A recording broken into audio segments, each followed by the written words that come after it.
Welcome to ICOM's video training on updating the firmware. In this presentation, we'll talk about updating the firmware using a firmware loader and using an SD card.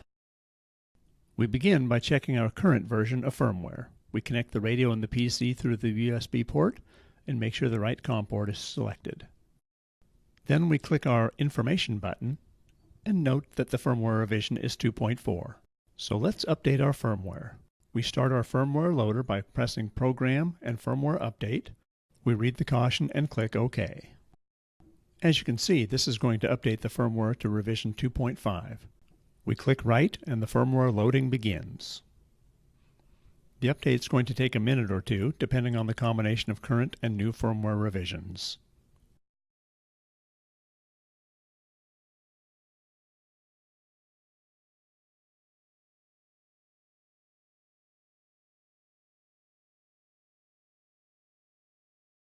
Once the process is completed, we can verify that the radio has been updated by checking the Program Information screen.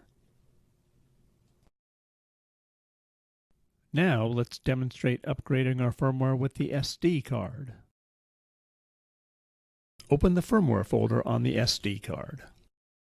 Now copy the firmware file FRM provided from ICOM to the firmware folder on the SD card.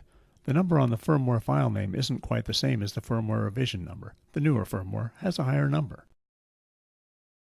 Now insert the SD card into the radio.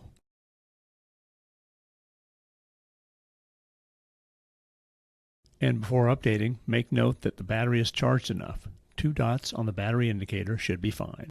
Also, never turn off the radio while updating the firmware.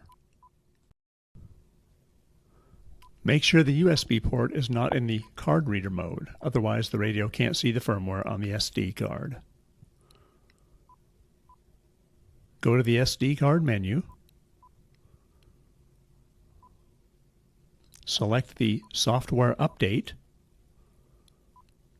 Select Yes and push OK.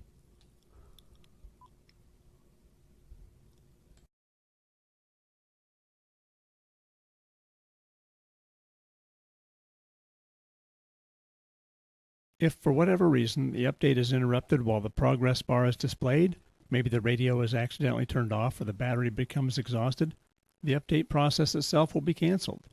When powered up the next time, the radio will start as usual with the old firmware.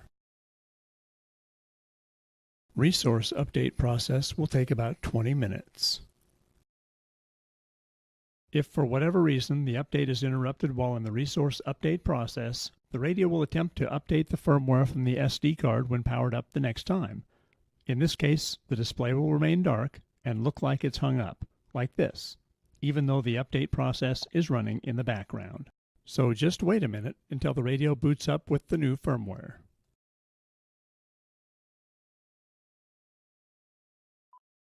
Now we can make sure the firmware is updated to revision 2.5 correctly.